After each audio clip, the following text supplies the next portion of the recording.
Hello, this is Patrick from XPression. I'd like to show you how to use the XPression Maps HTML5 client to manage user groups. So I'm in my newsroom system and I want to modify user groups for my XPression Maps workflow for news. So what I want to do is I'm going to go ahead and I'm going to be opening up my Maps plugin. Again, I could open up in a regular browser, but this is just easy for me to get to. And I have the Google Chrome client open here and I'm using the Manage Passwords tool within it. So that's why I'm able to get to this. Now, when I open up the client, what I want you to notice, Administrator is showing up here on the title bar because I've logged in as the administrative user. I'm going to go ahead, I'm going to come down here. I have two sets of things. We're going to talk about one of them, but they're basically repeating each other. I'm going to manage user groups, and I have two user groups. There's Web User Group, which is for the XPression Maps MOS workflow, and then there's Touch User Groups, which is for the XPression Maps Touch option. We'll talk about that in a different video. We're going to work on the Web User Groups, which is for the XPression Maps in the XPression MOS workflows.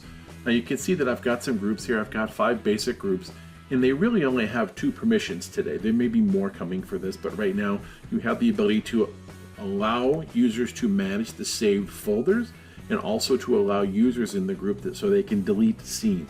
You may choose how you want to handle that. We'll talk about that another time, but let's say I'm looking at these groups and maybe I need a different group for something. Maybe I have journalist, producer, production.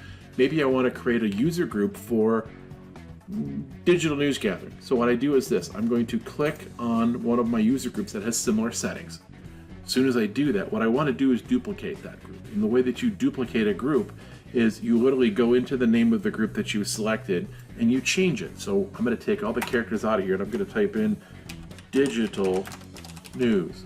And you notice that as soon as I did that, an orange button appeared with the word add on it. This is the way that you add a user group. And again, the way the buttons work in most of the XPression Maps and the XPression HTML5 tools, the default choice is set to orange. If I just wanted to change the name here, I just would click the update button. I want to create a group, so I'm going to click add.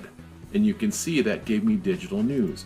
Now again, managing in user groups, we talked about this. Let's say I want this group to be able to manage saved folders. When I click on it to add saved folders, I click update. And that will tell me that the update of that user group is successful.